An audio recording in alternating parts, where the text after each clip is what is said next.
It's Thursday, September the 2nd, and you're tuned in to the TNIAB podcast. I'm Vince. I'm Anthony. And this is the Geek Chic Culture Show. We talk about all the cool things in the whole wide world. We're back to talk about stuff. It's a new month. We're back regular. We're back to the normal format. What are you talking about? We're gone a week. You make it sound like and I took it over and I mixed it up, baby. You know, I was a little disappointed last week. Why? Because I was expecting to hear anything on my feed, but there was nothing. What do you mean anything? Just any audio file. No. Tell me that I should go watch it on YouTube. No. If you're in the know, you're in the know. It's exclusive fan only. So last week I saw you guys did a stream of, I don't know what the hell you streamed actually. We streamed. You didn't even watch it, bro. Okay, I'll be real with you. I watched it live. Oh, you did? Okay. I tuned in just as you guys were starting to play Vanguard. Yeah. And then Blaven started going to tutorial mode. I'm like, I can't bother. I can't. I'm out. I don't want to learn how to play. I couldn't be fucking bothered, and I checked out. I was like, I'm going to dinner. So we played Tanto Cuore, and we played. That's why you had the mat out at the bottom. Yeah. Oh, first, and that's why it was the background. Yeah, we first played Tanto, and then the second we played Vanguard. Okay. Yeah. Okay, was that it? That was it. We did one game of Vanguard, the three of us, and then one game of Tanto, the three of us, because like explaining it and then going through the whole thing took pretty long. Okay. And then we played a couple games of Vanguard, showing off the new cards and the new sets and mechanics and stuff. And that was it. Yeah, cool. It kept it kind of simple. But we were thinking of like, man, we need like a camera that like hangs down over the table and shit. I'm like, bro, I just got a countertop. I don't got this rig that you need. Why didn't you do it then? Huh? Because I don't got it. Just hang your camera. Just nail into the ceiling. Just put your webcam. Just get a fishing rod. Yeah, maybe once we get some budget. What are you talking about? All you had to do, and this is easy. You just take two rods. Okay. And take a hanger. Yeah. Or two hangers and put a board between them, and then just hang it. No? So much work. Oh my god. Take a ladder. Take two ladders. Just TP them. Much work. I don't know what you're talking about. This is so. Wait, you guys are at a table with a light. Just hang it off the light. The lights are flush with the ceiling. Okay, so they're pot lights. They're pot lights. Or like they're flush. They're flush pot lights. Okay, but there's no cover on them. We're gonna get it inside the. You got string? Oh my god! This wild, absolutely wild. This kid. Yo, you gotta be innovative. I guess if you want to succeed. If you want to disrupt the market, I don't. You got it. I really don't. You got it. I don't want to disrupt the market. Honestly, all the people who have disrupting ideas are fucking trash. All those ideas now are garbage, and they're just like, we're disrupting the market by exploiting labor, and it's like, oh my god. Let me tell you, I came back from vacation to my work email, and I saw tons of that. I'm like, oh god. What, disrupting innovation? Back to the reality of disruption. Oh my god, it's so cringe. So cringy. But if you're not disrupting, what are you doing? You're making a sustainable business model that will make you money throughout the years. That's just not enough.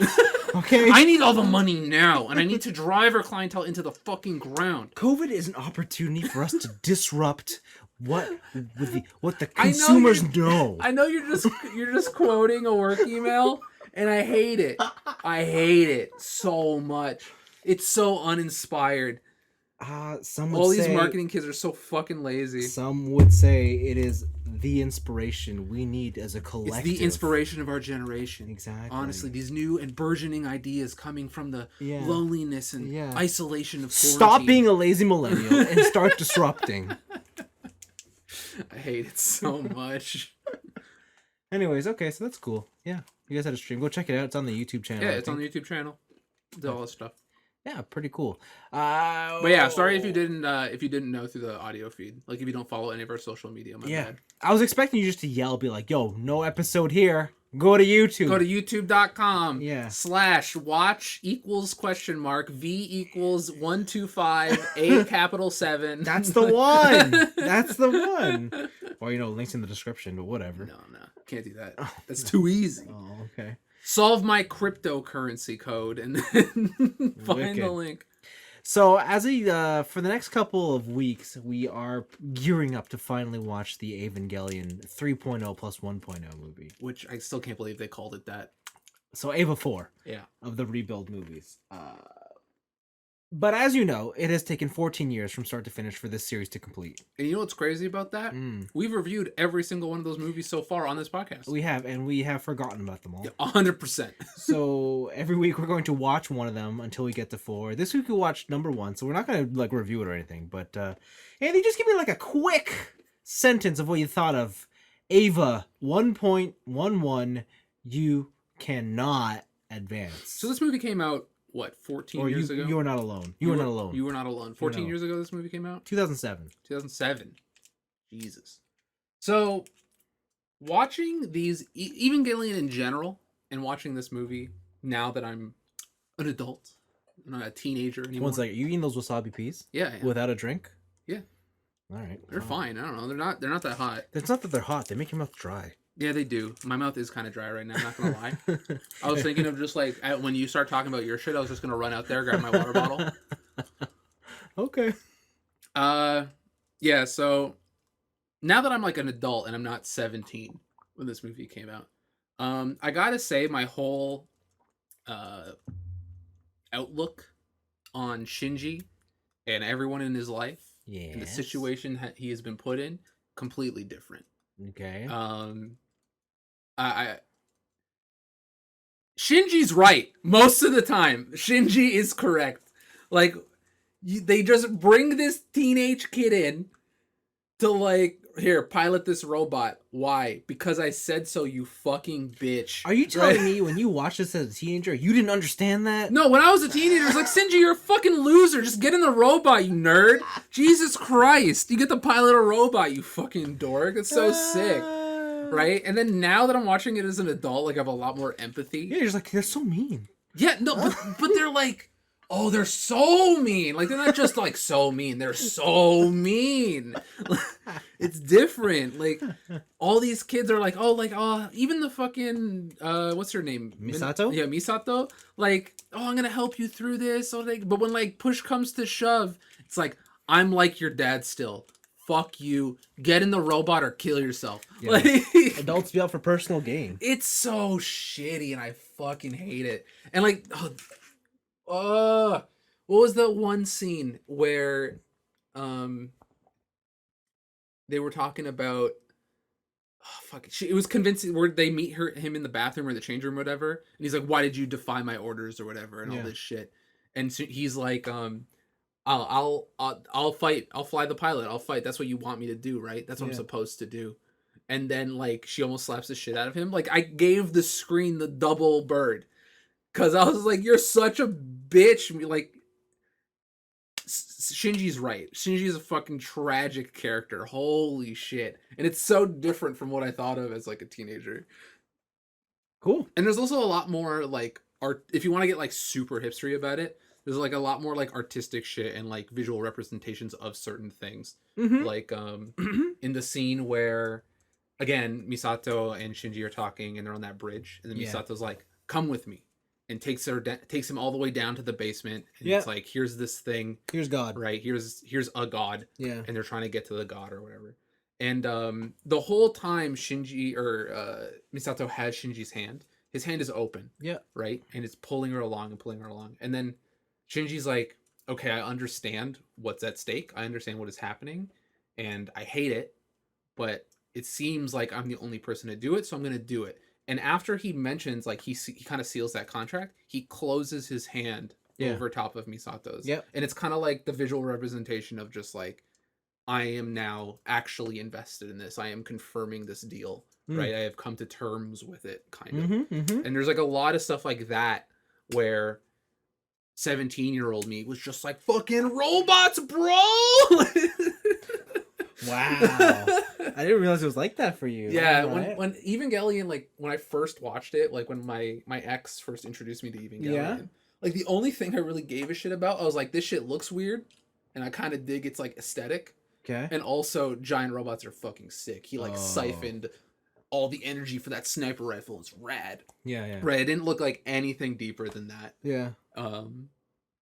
but yeah, and now as an adult, I'm watching this and I'm like, oh shit, the wasabi bees are attacking me. I warned you. I said I can't believe you're having those without a drink.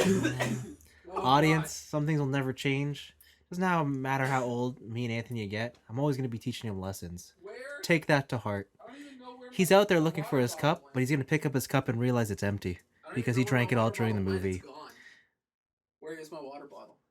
Well, sir, if you want, I have 70% isopropyl. Hell yeah, rubbing alcohol. No, whatever. I'll figure it out. Yeah, but now that I'm older and like I can appreciate just like artistic context and like empathy. Right. So I think when I was younger, just like the way my childhood was, I just deleted empathy from my brain because it made you weak. Yep. So, but now it's just like, oh, okay, Shinji's right. Gendo's a dick. Yeah. Yeah, it's a lot more of a frustrating movie to watch now, but it's much more interesting, that's for sure. Yeah, for sure. For sure. What about you? I mean, it's exactly what I remember. I was never for or against on one side. Mm-hmm. Yeah, like, it sucks it happens to Shinji, but there is a line in the movie that immediately questions, like, why are you here? He wants what's it called, like acceptance from his father. Exactly, and so Yeah. he knows that he's not just gonna get that. So he shows up and he knows why he's there. Mm-hmm. So it's like, on one hand, it's like, I understand that, like, you've been treated like shit, but at the same time, going there, you knew that this kind of stuff was gonna happen. Maybe you didn't know you're gonna have to pilot a robot, but you knew you're gonna have to overcome some sort of trial. You know who your father is. They say throughout the whole movie, like, Yep. I know who my dad, like, how important he is, blah blah Yep, blah. yep. So yeah, Or like my teachers told me that my dad was important or some shit. yeah. So, like, you know, and I don't think my opinion of the movie has changed since I watched it from then and now. I will say it's still my least favorite part of the Evangelion stuff, because like, apart from the whole Shinji's being treated like shit and Gendo's a dick and cool robots, nothing really happens in this phase. In this they melt that mountain. Like, they got the wicked sniper rifle scene. You get hints of Berserker Mode Evo 1. Yeah. And you get a little bit of the world building, but like, none of the interesting stuff happens here. It's set up. It's all set yeah, up. and I think I always knew that going into this movie, even back then, because I had watched the series prior, and I remember like the first 8 episodes of Eva is the standard like monster of the week. And even then, it was even more so that, right? Yeah. Like, they cut out a lot of stuff here. Yeah, like, so I knew that this was going to be like eye candy and a good not fun time, but like a entertaining thing, but nothing for me to grasp at. So I'm actually way excited for us to get to the third movie. Yeah. Just because I remember when we watched that, we were like, what the fuck is going on? Because Yeah. we didn't remember anything from the other movies. Yeah, And so- we're just like, oh, there's like spears now. Yeah, and so like, I kind of can't wait for the third one. Yeah. But the second one has my favorite character coming, so True. I'm looking forward. The last thing I'll mention, like, because it's not a review, I don't know, like, maybe the creator knew about this, or this was a thing, like, Yeah. over the past, like maybe year or two, I've been, like, ingesting a lot of, like, child psychology Sure. material Sure. and stuff like that. And, like, one of the big takeaways is that children are narcissistic to a fault. Yeah. Right?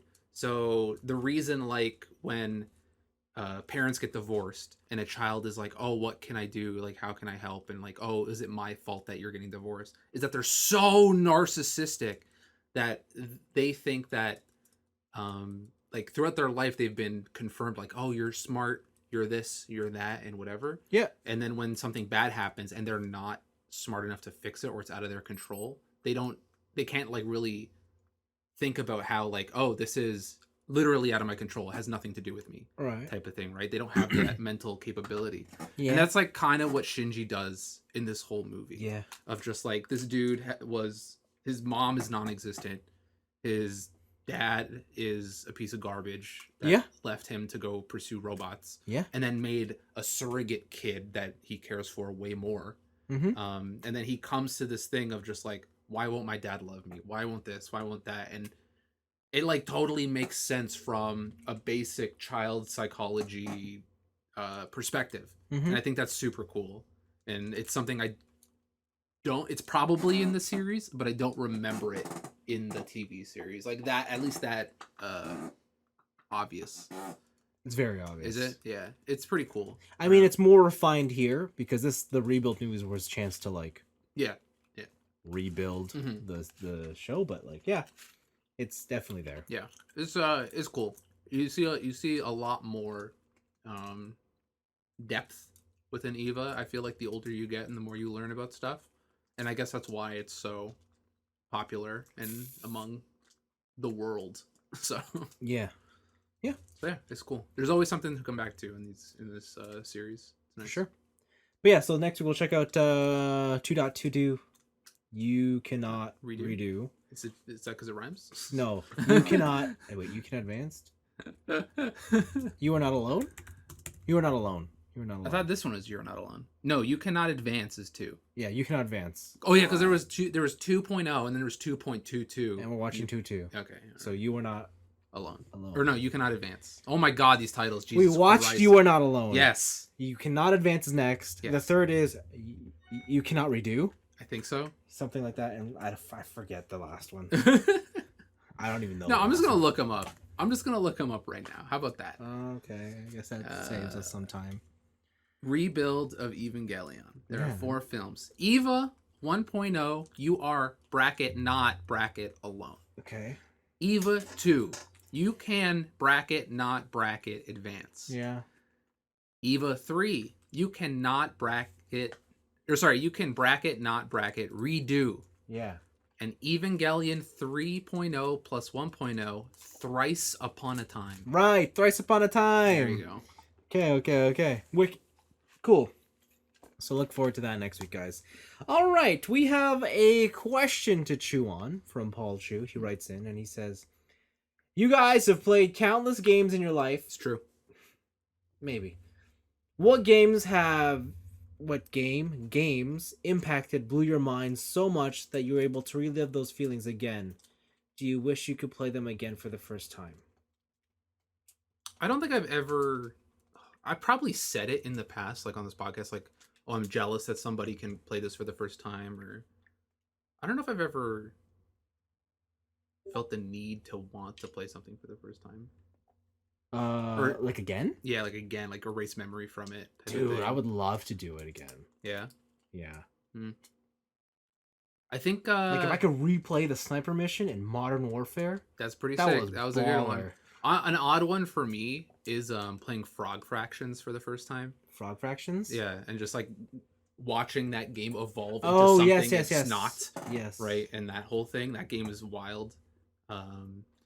But the thing, like, something that I get really close to doing that is every time I play Metal Gear Solid 2 once every couple of years. The Liberty? Yeah, Sons of Liberty, where I can pinpoint memories of my childhood to like each section of that game. Yeah. And I can reminisce of like how I felt during this time. And like I remember, when fucking Colonel came up and he had a skull face, like, and he told me to shut off the system. I did it because I was so scared of what was happening on the screen that I had to shut it off. Wow. And stuff like that. I think that's like the one game where like I play it and I'm like transported in my memory back to a certain place in time. Yeah. I don't know if I could like erase my memory and play it again, but more, I wish I could go back and play it at that same age I was when I originally played it. Yeah. And basically just relive it again, but because I don't know, like, if I went back and played, say, Zelda or Ocarina of Time today, but I've never played it, I don't think it'd have the same effect. Assuming I've never played other Zeldas, I don't know if I played that specific game, the 64 version, today, without knowledge of it, I don't know if I'd be as blown away. I'm gonna give you a hot take. Yeah.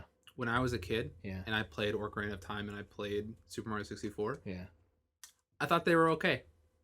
I thought they were fine. Yeah, okay. Because whatever, shut your face. It's one of those things where like I didn't really understand the impact of what those games were until I was older. That's being, what am I, 3 years older than you? Yeah. That's the difference, That's man. the 3-year difference. That's I just knew, man. I was 9, you were 6. I was 6 and I was like, cool, I hit a guy with a sword. And there's a giant pineapple running after me. Yeah. Great. But then like Majora's Mask hit. You're older by then. 3 years later. I was like, bro, he couldn't flip without the expansion pack. This is the power of the expansion pack. Probably. Yeah, I don't know. I guess like any of my favorite games that I've listed countless times over this show, any one of those I would love to replay again. Yeah. A lot of the Splinter Cell games, like my first intro into stealth, other than Metal Gear, like that kind of stuff. Yeah. Call of Duty 4 changed the game, Modern Warfare. Oh, absolutely. Yeah. Like if I go back to 2007, yeah. Like I think because like that was like online gaming was a thing. Even but like that was like when online gaming was starting to become like real. Yeah, 2007 was great. Okay, I'm gonna list off some 2007 games, and all these games are bangers. All right, Modern Warfare, Call of Duty 4. Yeah. BioShock 1, Mass Effect 1. Yeah. Portal. Yeah. Halo 3. Yeah. Crisis. Can it run Crisis? Can it run Crisis? Super Mario Galaxy. Oh yeah. Team Fortress 2. Wasn't the orange box that year? Why are you listening to all the... The Witcher. Okay, no, I don't know. Witcher 1? I don't know. Skate. Okay, that was cool. God of War 2. Oh, if that was that year. Assassin's Creed. Okay, that. I don't know if I could relive Assassin's Creed. Heavenly Sword. Heavenly Sword. Control the arrow with the 6 axis. Whatever happened to her? Game sucked. Did her character model just get recycled? I think it got deleted. No, it got recycled into the Horizon Zero Dawn. Oh yeah, maybe it probably did. Yeah, Stalker: Shadow of Chernobyl. That was a good one for PC guys. Okay.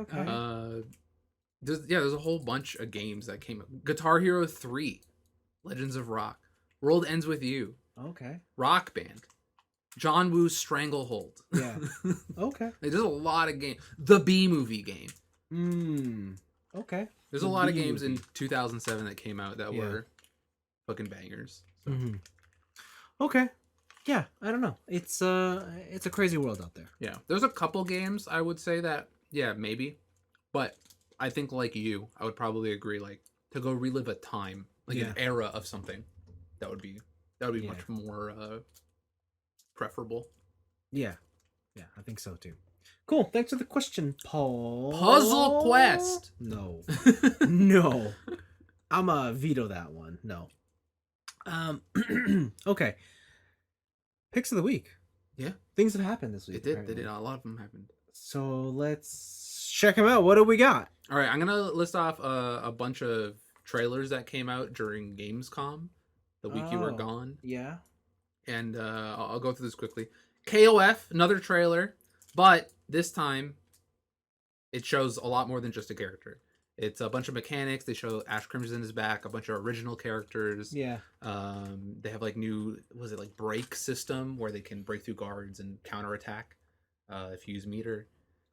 And it does like the Super Street Fighter 4 crumple state when you focus attack on them. There's a lot of stuff, but the important one, release date, February 17th, 2022, coming out. So not this holiday. Not this holiday, because it was supposed to be this holiday, but it got delayed. It got pushed back. Right. So now, KOF, they actually showed off the game, and it's looking like KOF. It's looking, I don't know, I like it. The major thing here was online training mode, rollback netcode. Yep. And pretty much every other like bonus feature that Smash has, like jukebox, character model shit. Are you telling me I can take my PlayStation on the go as a iPod to listen? Maybe if you can put your PS5 into your pocket. Watch me. So yeah, they're really going over the top with these kind of like extra fun features. Yeah. And I'm all for it. The fact that it has online training mode and rollback netcode is like a big thing that modern day fighting is the biggest ones like Street Fighter don't have. Yeah. So it's they're really looking at the market and they're like, we're gonna try and position this game as best as possible. So it looks pretty sick. Cool. After that, Yu-Gi-Oh is getting a new game. Yu-Gi-Oh. Yu-Gi-Oh Duel Masters. What? So they already have a phone game. And it's 3 spaces only, so 3 monster zones, 3 spell and trap zones. But this Yu-Gi-Oh? Yeah, this one's a full 5. Wait, why would they do that? Because I don't know, it's on the go. They make the game simpler. Okay, but I don't like it. Here's the thing. You probably won't like modern day Yu-Gi-Oh either. Oh, Because okay. modern day Yu-Gi-Oh, in like if you're keeping up with the TCG, Yeah. modern day Yu-Gi-Oh it plays as so. Turn 1, you draw your first card. You then play as hard as you can to kill your opponent before they get their first turn. Huh. If they get their first turn, say you don't kill them, Huh. you lose because they will get their combo. Yu-Gi-Oh is so busted at the top end level that it's basically, did your friend play the game? If yes, you lose. It's kind of nutty. And they said in this one there's over 10,000 cards and there's a whole bunch of shit happening. So I'm wondering, Yeah. like, is it gonna be as busted? Probably. Because they show a bunch of stuff. They show some synchros in there. They show Exodia, right? But it's just like, who's playing Exodia? Nobody. They're playing fucking synchro level bullshit with turning my monster kind of link. Was it link cards now or new? Where like they have arrows on them and it turns the corresponding play zone into something else. Okay. Right? Like if you have an arrow pointing down, it turns that from a spell and trap to a 6 monster card zone. Really? Yeah, something like that. It's wild. And then they have the pendulum ones where if you put 2 on the side, like say I have a level 2 pendulum on the left side and a level 4 pendulum on the right side. Yeah. I can then just special summon anything between level 2 and 4 for free. Oh. Lame. It's fucking broken. Wow. So I wonder how they're gonna do that. And it seems the only reason I bring it up is because if it is that broken and the computer manually automatically checks all that shit, all those rules, maybe I'll be into Yu-Gi-Oh. Because like one of the things in the game is like each card is a fucking book in terms of text on it and effects and stuff. And I'm like, but if the computer takes care of that for me, then maybe that's like one step away from just me checking out digital Yu-Gi-Oh. I mean, modern Yu-Gi-Oh sucks. Modern Yu-Gi-Oh fucking sucks. It's Sounds terrible. Awful. It's terrible. But you know what's not terrible? The game Sifu. That remains to be seen. It's true. It's not out yet, but it has a release date. So before it got pushed back, and now it is February 22nd, 2022. So 02/22/22. Had a lot of February releases. Yeah, a lot. It's a lot of them. Seafood. Speaking of February releases, Saints Row is getting a reboot, releasing February 25th, 2022. And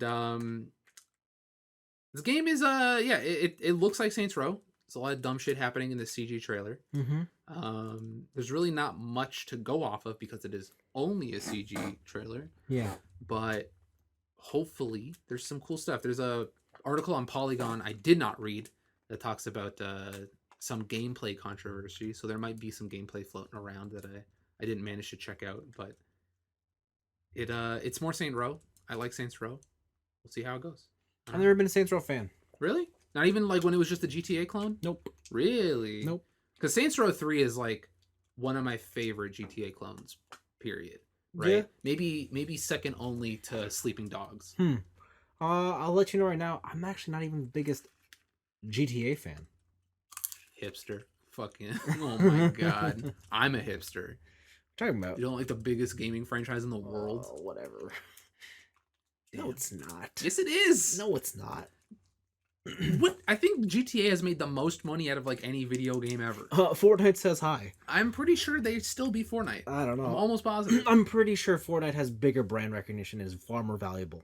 I doubt it. You know, I think they would be in competition, but I'm in Team GTA here. Okay, whatever, man. Whatevs, bro. After that, what else? Splitgate Season 0. Game looks significantly nicer. Yeah, what happened here? How come it looks so good now? I think it's coming out of beta. Okay, I'm gonna download this shit or download that patch I've been putting off, and then I'll report and then see how it goes. But a lot more skins. Okay. Capture the flag mode. It's looking more like Halo every day. All right. So, but we played that game. We talked about it here. That game's real good, and right now it's free. I don't know if they're gonna charge for it when it comes out, but we'll see how it goes. And then the last trailer I got was Nipponichi Classics. Nipponichi Software, the makers of Disgaea and other Weebalicious SRPGs. Yeah. And they're coming out with a classics collection now. One of which is, was it Phantom Brave? Yep. The PS2 classic that me and three other people played, and the other one is Soul Nomad. I never heard of Soul Nomad. Neither have I. Even one of my dear friends who is a Nippon Ichi, I don't know, he just eats up anything they release. Like he'll buy literally anything they release. Even he's just like, oh shit, they released that. Like so, it's an obscure one. But hopefully, this means we are somewhat closer to a Makai Kingdom reboot or an Odin Sphere reboot. We had an Odin Sphere. Or sorry, not Odin Sphere. Grim Grimoire. Oh, Grim Grimoire re-release. Yeah. Or something like that. Because Nippon Ichi Software has a lot of games in their repertoire that are very limited run in terms of physical copies that were released. I see. And that's why their games are so expensive in the aftermarket. I see. So yeah, that looks cool. Phantom Brave is a good game. If you guys haven't played it before, I recommend at least checking out the trailer, seeing what it's like. There's already some reviews of the collection up, and yeah, it looks cool. And then the two big stories I kind of got. One, oh yeah, sorry, the last trailer, Serial Cleaner, is getting a new game. Yeah. Serial Cleaner was a game that came out a couple years ago now, and it was a top-down 2D or like isometric cleaning game, where you were hired to clean up crime scenes. And each level was like a puzzle where you had to avoid cops, clean up blood, hide bodies, and then get out without being seen. Very stealthy. And they're releasing a new one. It's like 2.5D, and it's got different characters. So each character has like different abilities they can do. The levels now have like 3D space to them, so you can like hop down ledges, go into vents, and do that kind of stuff. It looks really cool, and I really enjoyed the first game. So if you have a chance, definitely check that one out too. Yeah. But the two big ones, one is Twitch. So Twitch has lost two more big streamers. One is Tim the Tap Man. He plays a lot of Call of Duty. Okay. And another guy is Dr. Lupo. He plays a bunch of Escape from Tarkov. Okay. So these two streamers have been given contracts by YouTube to come and stream on their platform. Wow. And a lot of people in the know, or like within Twitch who report on this kind of stuff, they're saying like, if YouTube keeps this up, they have a chance of eclipsing Twitch as the gaming streaming platform. And a lot of this is because the contracts that they give these big streamers. So obviously to lure them away from Twitch, they give them some sort of like guaranteed type of money. Yeah. Right. So what's the biggest one on YouTube right now, I think, is Valkyrie. And she came out and said, like, in my contract they say I gotta stream 100 hours a month. She gets like just a guaranteed amount of money, like a salary, and it is very much like fuck you money. And that is significantly less work than what people who aren't even under contract through Twitch are doing right now. So why wouldn't you move, right? It's not like your company gives a shit about you or is even trying to retain you at all, right? And then with a bunch of other issues that the platform has been having, such as like banning people for wrong reasons, the UCA shit and stuff, it's seeming more and more like YouTube is the way to go for these bigger streamers. There's a great video by this guy Devin Nash. Yes, he's a streamer, but he also runs like a marketing research firm, right? And it's called The Future of Live Streaming. It's pretty clickbaity, but he does that obviously because he's a marketing dude, right? And it's like 50 minutes. It talks about like super in depth into why you would go into YouTube if you're newer, like why you would want to start on Facebook in terms of just being able to get seen and stuff like that. And it's a really good in-depth take, better than anything I can do here, onto why these people leaving are so impactful and how the business landscape of streaming is drastically changing unless Twitch does something. Right? So it's pretty cool. Highly recommended. Neat. And then the last one is another very long video that I watched. This one is called Exposing Fraud and Deception in the Retro Video Game Market. It was done by Carl Jobst, who is apparently a YouTuber that I never knew about until this video. But it was linked to me by a friend. and it's talking about the recent game sales that we've talked about here, that I've talked about on this podcast, of sealed Super Mario Bros. Going for like $50,000. Most recently, Super Mario 64 sealed going for 1.5 million. Yeah. And it's kind of crazy that these games from 2 years ago, being the most expensive video game was like 10 grand, to now it's like 2 mil. Yeah. Right. It turns out this guy did like really deep investigative journalism into what's been happening with those games, and it kind of seems like it's fraud. So the overview of the video is that there is usually there's right now the two main grading companies are the Video Game Authority. Yeah. They've been here forever. Anybody who collects knows about the Video Game Authority, and Wata Games. Mm-hmm. And Wata Games right now, they've been trying to, I guess, pump up their brand into creating perceived value of graded games. Yeah. And it's run by this guy Jim Halpern. Yeah. They have been throughout the years going on Pawn Stars, promoting themselves as the premier video game judging place. Fair enough. Yeah. Pumping up their stuff in marketing and all that stuff, trying to get this whole rare video game market up and going. But it turns out that Jim Halpern was also responsible, before we were born. Either of us were born, for the coin bubble of the 80s, when collectible coins were a thing, and they were being graded. Yeah. And he was fined for manipulating markets and all this stuff, and now he's doing the same thing again with video games. Mm-hmm. There's other stuff too, like this guy Jeff Meyer, who's a big collector, and he bought, I think he was like a complete collection of NES games. Yeah. And then he got them graded through Wata Games. But it turns out Wata Games has a thing on their website, like a rule that says employees of Wata Games cannot have their games graded by the company, because it's collusion, right? It's not very fair. But they never mention Jeff Meyer as an employee, but in their SEC filings, he's the director of the company. But publicly, he's just a friend, like a friend of the company. Yeah. And he gets all his NES games graded in a special way because they're part of, quote, the California collection, which was like this whole thing in the collector's scene. Yeah. It's a crazy story. And this guy goes down this rabbit hole of like Jim Halpern having a history of fraud, how this whole video game market manipulation is straight up a scam. Yeah. Because a lot of this other stuff too, where certain games were being bought, it's not like it was being bought by one person. It was being done through another company that allows you to buy shares of a video game. So I own like 2% of this purchase or whatever. And that whole site is just gambling on whether or not something will go higher or lower in value. Yeah. It's absolutely wild. Again, the video is called Exposing Fraud and Deception in the Retro Video Game Market. It's a fantastic, just kind of time killer for an hour. Just you go down this dark rabbit hole of fraud and deception. And I don't know. It was so cool, especially to me, because as someone who collects them, I've noticed over time, video games have gone up in price across the board. Like cart only stuff of like A Link to the Past DX is now like $60 when it used to be like 15.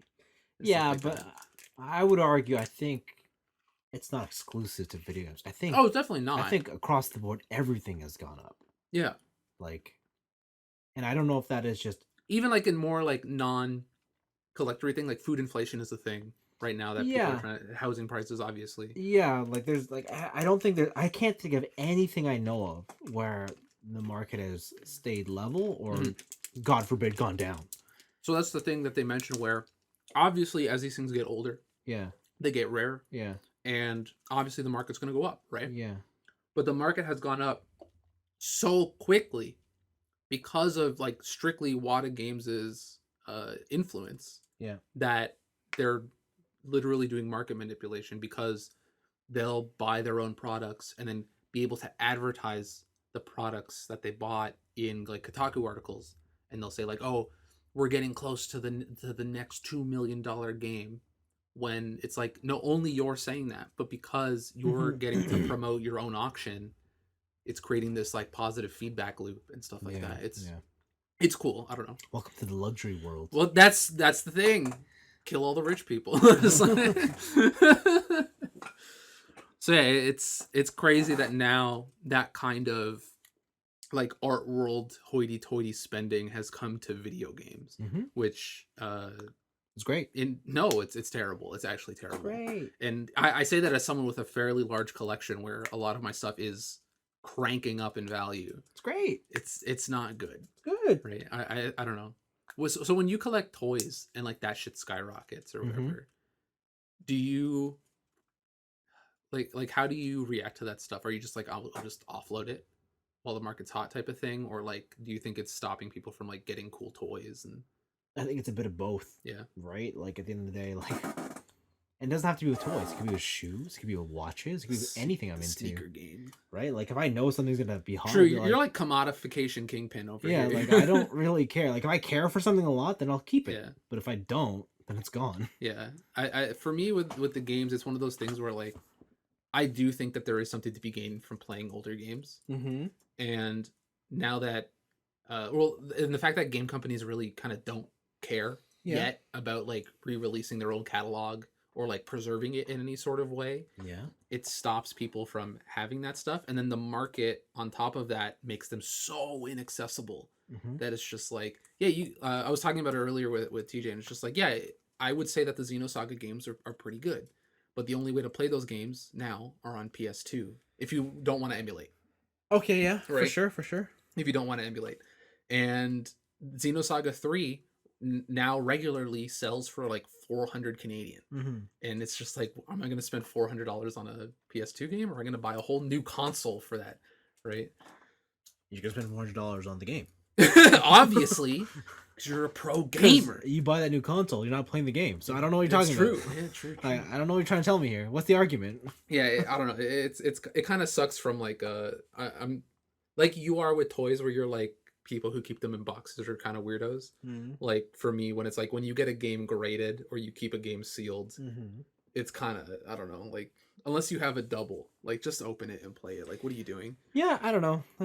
But at the same time, like the people who care about this stuff are now old enough to buy it. So yeah, right? Yeah. And the thing is, it's like they don't even care about it. Yeah. Right? They talk about investors that Wata Games have teamed up with, like this one guy who's just a dentist, and he started getting into the collection game when like that first graded game sold for like 10 grand. And he's like, oh shit, I'm a dentist with a lot of money. I'll just buy all this shit up. Yeah. And all the articles like Bloomberg and all, they tell their audience that it's like, this guy is the premier collector. He's been in the game for years. Yeah. But it's just not true. Right.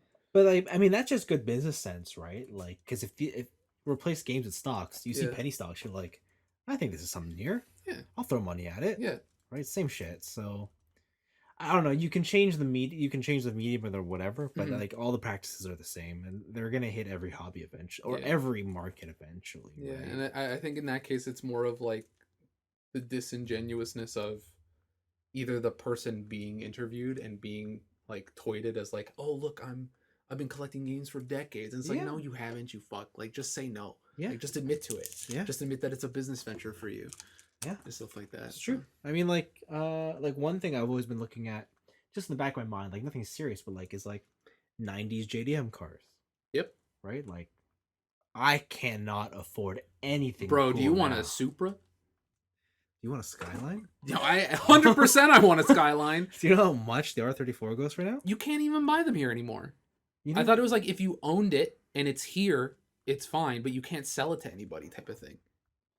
Unless you change the transmission to a left-hand drive car? Yeah. No, you can import it. Okay. Oh, wow. I didn't know that. I thought the import laws... There's a 25-year rule. Oh, that was it. Okay, yeah. Like, in Canada, it's 15 years, so you can have it. All right. It's time. But you can't afford it. That's why I downgrade to an S2000. Dude, that car, when it came out, I think was like 50 grand. Yeah. When you want it now, I think it's 390. It's crazy. It's an iconic car. Yeah. Rip Paul Walker. I mean, yeah, I guess. Yeah, see, now talk about inflating, working the market. That's the other one too, right? Like, I know that because I have a couple things signed by Nobuo Uematsu, and I'm like, I know when that guy dies, I'm gonna be very tempted. Yeah. But yeah, there you go. Cool. Yeah, the market. The market ruins everything, Vince. Yeah, man. See, I was just out here looking like, man, I just want to buy a Rolex. Ain't happening. You gotta, don't you gotta be like invited to buy a Rolex? Isn't that like one of those you gotta be special. You gotta be like, yo, Yeah. buy all these other brands first. Then we'll talk. And then we'll put you on a list. Yeah. And then we're like, oh, he's been trying to get a Rolex. Yeah, for a he's bought like years 5 Omegas and like. Oh, but he did buy that Timex. Oh, I don't know. G-Shock? Disgusting. But can you imagine that like at the lower end? Like if this shit happened at the lower end? So that's the problem people are having now. Yeah. Where that $400 game, that Xenosaga, that's the lower end. Right? No, that but used to be $100. No, but imagine you walked in like a brand new, like Call of Duty Vanguard comes out, right? Like, hey, I have 1 copy of Call of Duty Vanguard, please. I haven't seen you around here before. Did you buy last year's Black Ops? I don't think so. Like that's the Rolex problem right now. True, right? Yeah. Like the brand new shit that's you can't even get. Like that's fucked. Yeah, that's ridiculous. Yeah. That's market manipulation. Yeah, no, I can't wait for the day when it comes crumbling down. Yeah. We'll see. Cool. I don't know. That kind of stuff is weird for me because even like high-end stuff with cars. Yeah. Like what's the fucking Pagani? Yeah. Right? Like if you want a Pagani, you gotta get on a waiting list for like 3 years. Yep. And you gotta pay for it 3 years before you get it. Yeah. What was the joke in that one Donut Media thing where it's like, oh, our office, it has a section where you can customize the leather, you get different paint, but nobody gets it because if you take the time to actually do that, you've already lost your chance at buying the car because people just bought stock. Yeah. Right? Because they sell out so fast. And I don't know, this thing, like, so that tie-in stuff and like this whole video game thing, it's one of those things where I'm just like, sometimes the market's wrong, you know? Like, sometimes the market's wrong. Yeah. And it's time for people to realize that the market is wrong. Yeah. And sometimes the people need to be protected from themselves. They're fucking stupid. Yeah.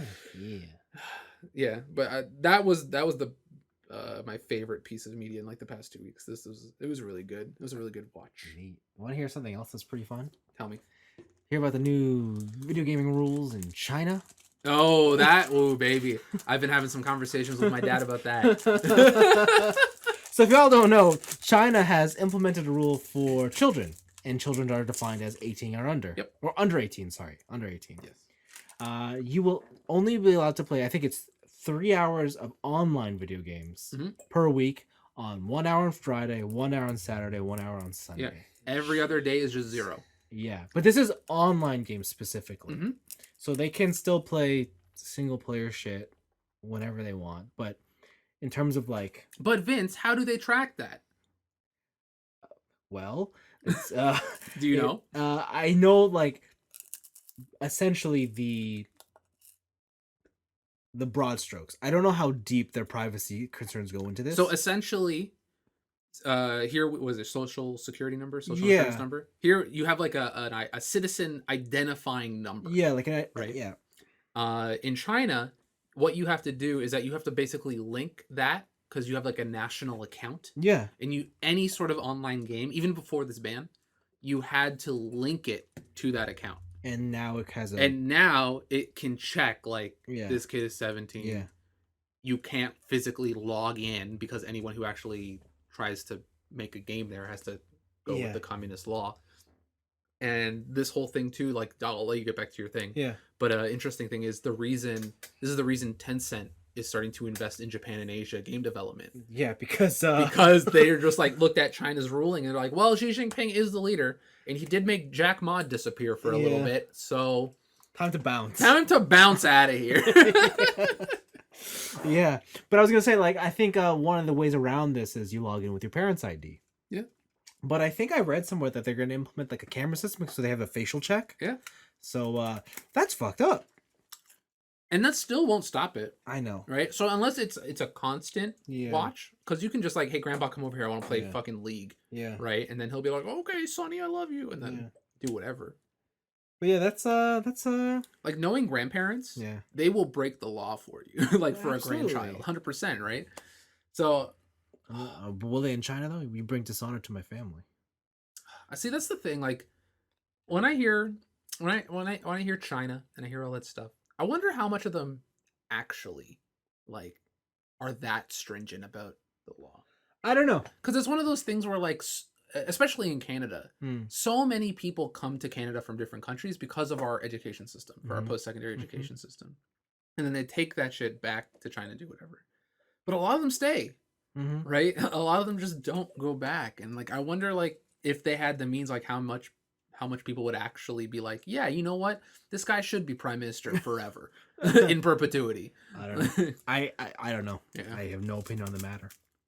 But anyways, yeah, that's China. But you know what? Taiwan's not real. Hong Kong's part of Oh. China. So Oh. God damn. that's always my favorite when I talk to my Chinese friends. I'm like, I was thinking about going to Taiwan. I'm like, huh, where? Oh, China. Oh, I know China. They're like, fuck you. All right. The only game trailer that I saw this week was released by Firaxis Games, and it is Marvel's Midnight Suns. Firaxis is the developer of the XCOM games and other, I guess, tactical strategy They RPGs. made a lot of cool games in the past too. Yeah, but anyways, they made a Marvel game where you have a creative character, and this is a tactical card-based RPG.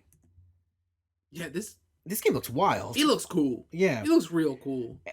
It reminds me of XCOM meets like Metal Gear Acid or even Valkyria Chronicles, but instead of like the gunplay, you had card play. What was the card Phantom something Which one? on the Xbox where it was like a behind the back third person game, but you had a deck of cards to use moves? Oh, Phantom Breaker? it Is might that be. it? I don't know. I can't remember. It's been so long. But anyways, yeah, that's what this game is. It's and it promises a whole bunch of like deep combat, deep story, and a lot of, let's say, Persona-esque hang out with my friends character Phantom development. Dust. That was it. Phantom Dust. Yes, Phantom I do Dust. remember that. So yeah, this game looks cool. In fact, it kind of looks like Fire Emblem, if I'm being completely honest. Fire Emblem with cards. So I'm just wondering if I can, breed Iron Mans. But that would be the ultimate fic. Yeah. Right? My creative character breeds with Doctor Strange. Yeah. And I make a half undead, half wizard. I definitely think this looks like the best video game with a Marvel license attached, or the most compelling for me. Yeah. But I have no doubt in my mind this will be the biggest Marvel failure as a video game. Yeah. Like I think a lot of people, a lot of the mainstreams can get around the tactical RPG, but the minute cards came up in that trailer, I'm pretty sure everyone checked out. I was like, nerd shit. Yeah. Even though they're watching a video game conference. Yeah, so that's my thoughts on it. I think it looks pretty cool. I do want to see more. I want to get my hands on it. Yeah, Firaxis made Civilization. I forgot about that. Again, strategy. Yeah. Like, definitely looks like a it looks optimized for console, but I wonder if it's a more of a PC type style game to play. So that's that game. Looks pretty cool. Check it out. And they got a bunch of movie trailers because there's cool movies on the rise. Cool movies that have been delayed for like 2 years now. So James Bond 007, No Time to Die, Daniel Craig's final run as the Bond. This is the Blu-ray release, right? No, this is the theatrical release. Oh my god.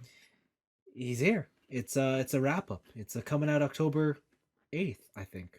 Did he ever renege his comments about how he fucking hates being James Bond? No, he's just like, I hate this job. It's terrible, type of thing. Yeah. All right. And then they swiftly announced a new James Bond with him in it. They're like, well, they must have paid him a lot. I think he went back and said, he's like, after I filmed the last one, you just feel tired. Yeah. And like, you just hate it.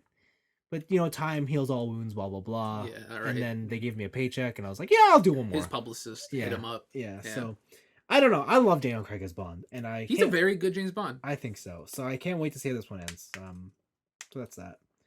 Netflix has a new documentary coming out on the 15th of September called Schumacher. And so sad. I cannot wait to see what the hell this documentary is going to be about. He's still technically alive. Yeah, I know. I know it's going to center around like his racing career and probably like how he was as a father and a family man. I don't know, man. I think I touch upon his epic conclusion. Bro, what if this movie is the announcement of him coming out of a coma? That's I don't want to believe it. Like at the end of the movie, they're like, and like this is the greatness that his life was. He set so many records in Formula One. He changed the racing game. Yeah. And then like it cuts to black, and then you hear a voice, and it's him sitting up in a hospital bed, just being like, to look back on my career has been so great, blah blah blah. And it's like that's how he reveals he's out of a coma.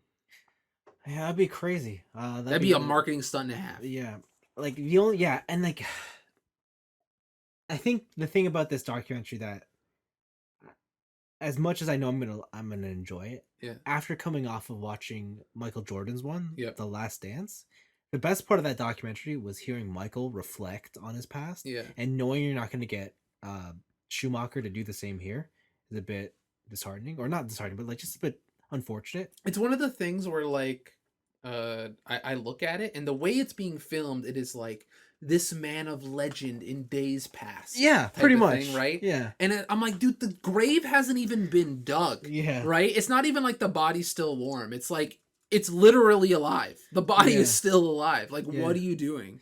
Yeah, like, and it feels, I don't know, like part of it feels kind of scummy to me. I don't know. Kind of. But the thing is, the Schumacher family approved this. Yeah, of course they did, because they're like, shit, Schumacher's not making us any money anymore. We gotta live his son's making helicopter lifestyle. His son is making money. Not Schumacher money. Well, he's in Formula One. He'll get the Ferrari eventually. Yeah, okay. Okay. But yeah, it's I do. I want to know what this is gonna be about, because I know Schumacher has that legacy of being like the GOAT, right? Yeah. Like, and he's the best. But like anybody who follows Formula One knows Michael Schumacher, he's the GOAT, but he's also like the most unsportsman like race car driver out there. Yeah. He did some bullshit. Yeah, he did. I would love to He did what it took to win. I don't even know if it's that. Like, he's just an asshole. Yeah. So I don't know. And it's one of those things where like you kind of learn that about Michael Jordan in his documentary. Yeah. Right? Or you learn that about Kobe. Yeah, but in his postmortem. And the thing is, like, with the Jordan documentary, like, he commented on, he's like, I had to do what I had to do, and like, I'm sure if Schumacher was in a Yeah. lucid state, Yeah. he would say the same, right? It's one of those things where like, yeah, Jeff Bezos is a fucking cunt. Yeah. But you have to be a cunt to like be that level. Yeah. Right? Like I don't know if you can become a number one in anything without being a complete dickhead. For sure. You gotta do what you gotta do. Or pussyhead. I'm all gender neutral here. I don't know. Wow. Okay. So that's that. And then the final trailer is Spider-Man No Way Home had a trailer. Again, I feel like this last trailer just came out. It did just come out. Is this the second trailer or the first trailer? This is the first official trailer. Okay. The other one was a teaser. It's like a leak teaser. Okay. Yeah, so this is the one. All we gotta say, like, watch the trailer, whatever. By then you know about it. The big deal is Alfred Molina is back as Doc Ock, and it looks like he is SM2, like Spider-Man 2, Tobey Maguire Doc Ock. Yeah. So what's up with that? How's it going, Peter? How's it going, Pete? So the best thing about this trailer are all the fucking memes that I've seen. Okay. Like the one where they replaced Doc Ock's head Mhm. with the guy that had Tobey Maguire's old landlord. Oh, He's like, Iron Man, give you money, pay me rent. That's pretty good. Or like in the trailer, Doctor Strange has like 8 subway cars that go around, and it's Tobey Maguire like panicking. Oh God. That's pretty good. I like that. Yeah. So yeah, I don't know. It's cool, but what this trailer has done for me is really just cement the fact that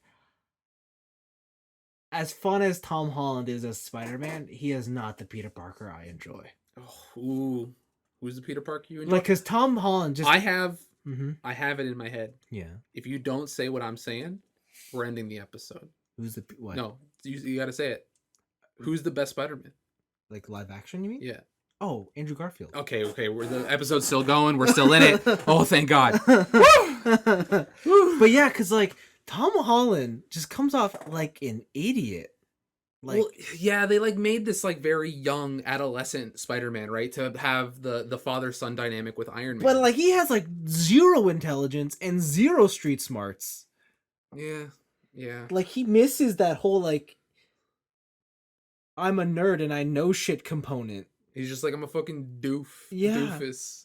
Like it's just he's so reliant on other people. Mhm. Whereas Spider-Man was like he was the epitome of being solo, Yeah. right?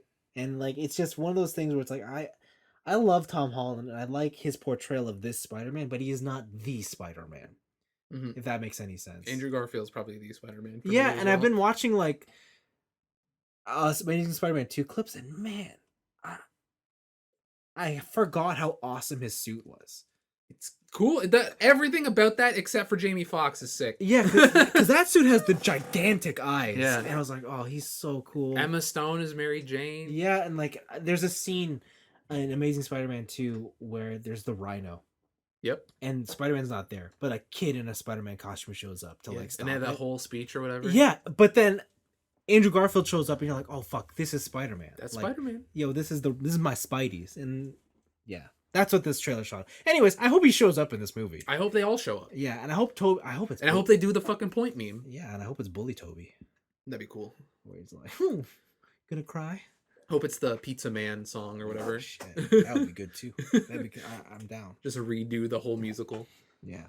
I guess, but secretly, I wish it's James Franco who shows up as the Goblin. Yeah. But we'll see. We'll see. It looks cool. And those were my picks. I forgot one. Uh-oh. So I talked about it before, but Final Fantasy 14 has been getting very popular. Oh yeah, this is in your list. I don't know because why. streamers like Asmongold, WoW King, basically, It started playing. And before we had reported that on the Square Enix website, digital copies of the game sold out. Because it's so popular. Now, a new milestone of popularity has been reached. In the Aether server section, in the Aether server group, there are so many people playing on that data center. It is now completely full. Well, because of him? Because of all the people coming into play. Oh wow. So are all the servers maxed? All the servers are on the server status list, the official Final Fantasy 14 list. Every single server in that data center is congested. Yeah. And you cannot make a new character in any server in that data center. Wow. So what the hell, Square? Get more surfers. Well, you can play on the other data centers. You can play on Primal and you can play on Crystal. Oh, come on. And I'm just saying, hey, look, like right now, Crystal's preferred, and like I play on Mateus, and you get bonuses for playing on Mateus. And on Mateus, you can still create new characters. Yeah, but like we know where all the cool kids are. Well, cool kids are on Aether, apparently.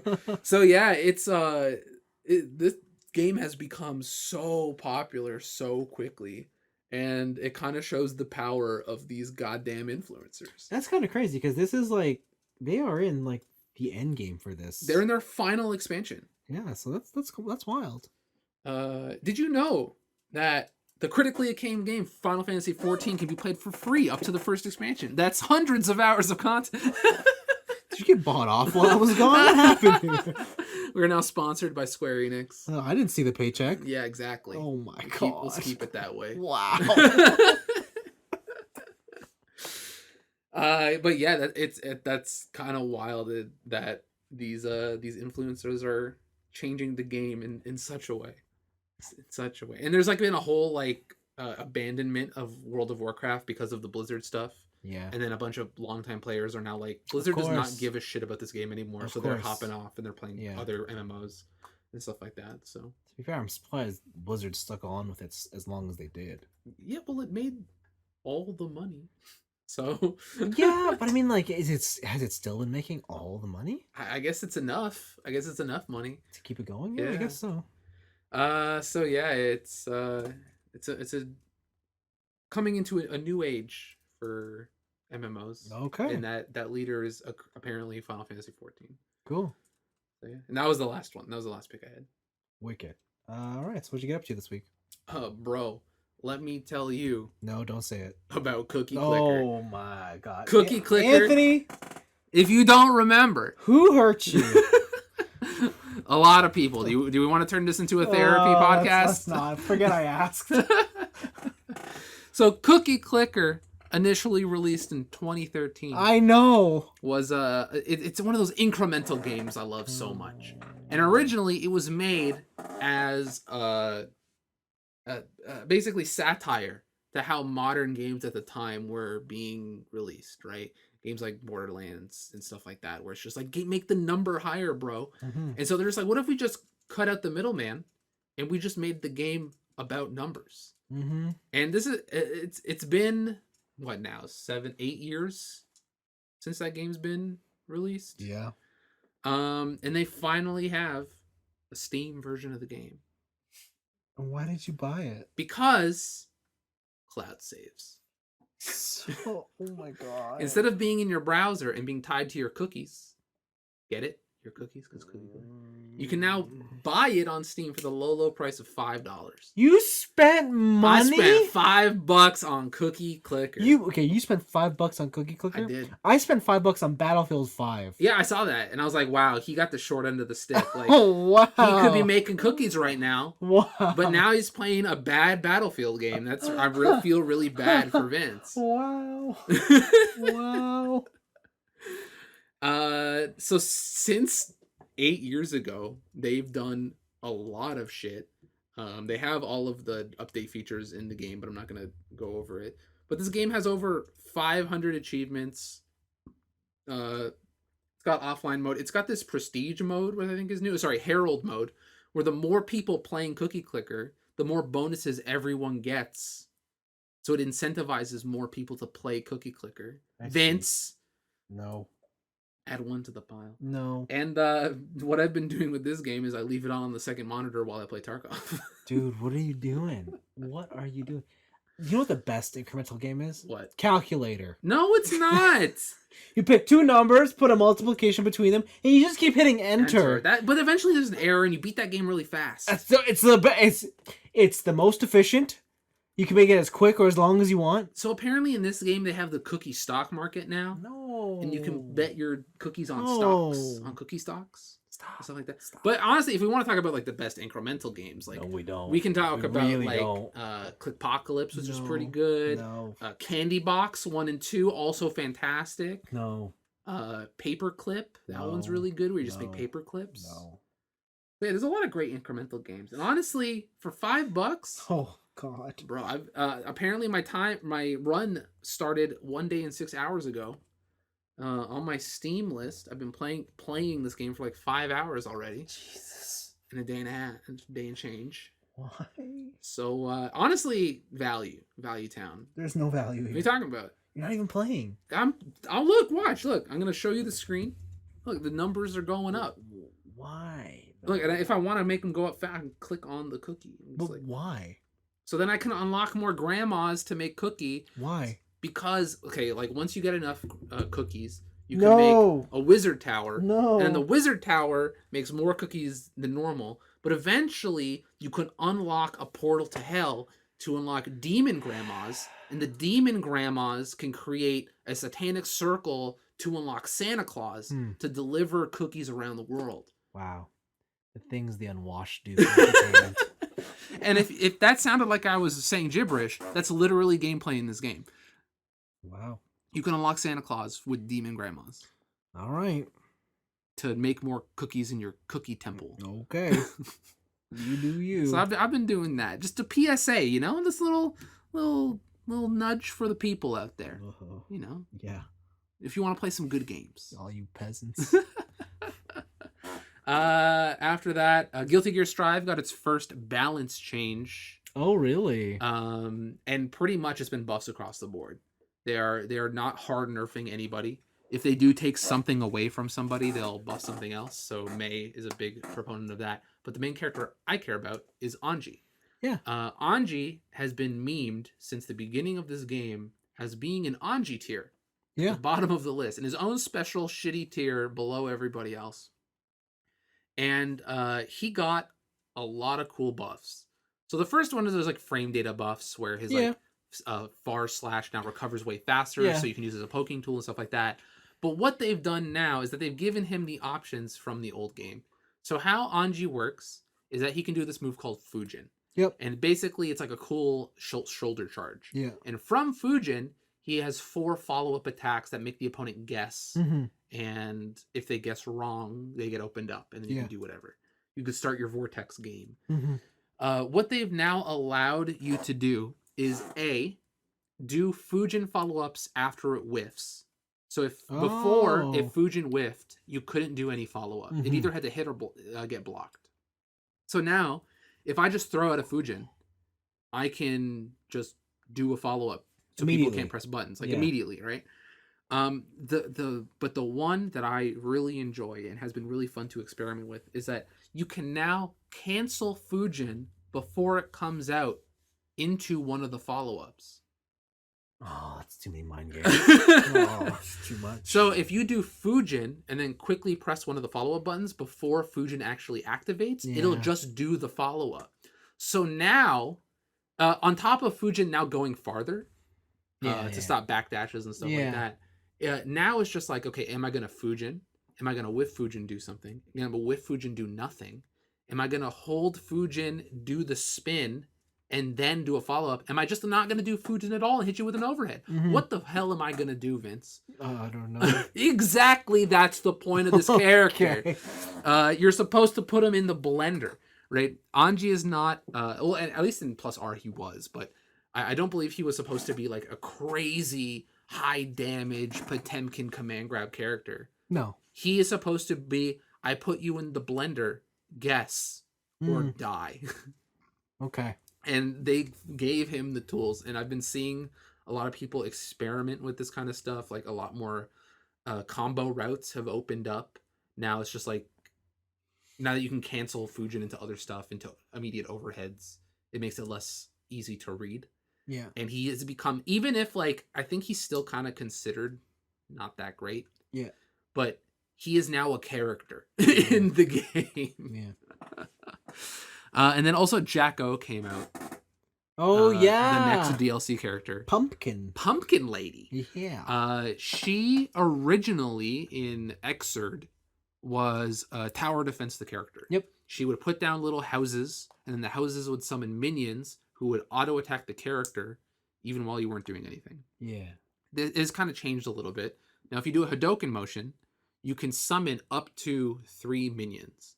Trois? Yeah. And those 3 minions can attack the opponent, or you can throw them at them, or you can bank minions off of each other. That sounds pretty useful. It's pretty cool. She seems much more like a zoner than anything right now. Which I think only Axel is in Guilty Gear right now as a zoner. But she is so unique. And when I tried to play her, I was just like, you know what? I'm gonna let someone else figure this out.